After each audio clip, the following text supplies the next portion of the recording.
Jeffrey, anong itinuturong posibleng dahilan sa pagsibak sa pwesto kay General Brown?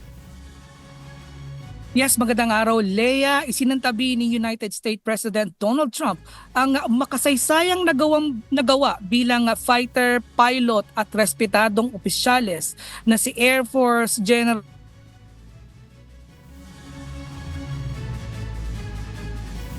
Si General Brown ay ikalawa pa lamang na Black General na naging chairman ng Joint Chiefs of Staff ng Estados Unidos.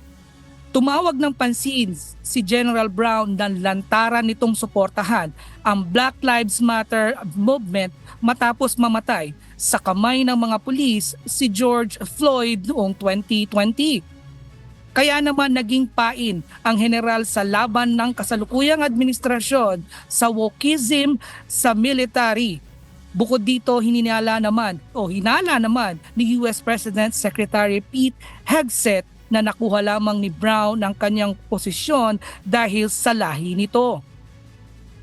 Kalinsabay nito, Leia, nominado naman ni President Trump bilang kapalit si retired Air Force Lieutenant General Dan Kane na nagsilbi bilang isang F-16 pilot at National Guard at sa kasalukuyan ay Associate Director para sa Military Affairs at CIA.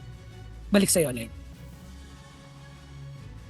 Jeffrey, may iba pa bang military officer na tinanggal sa pwesto?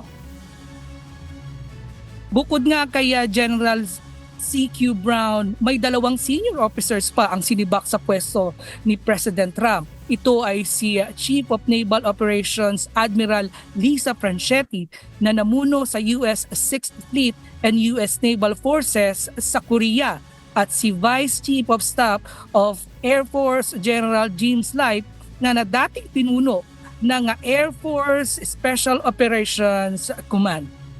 Laya. Alright, salamat Jeffrey Reyes mula sa Grand Prairie, Alberta, Canada.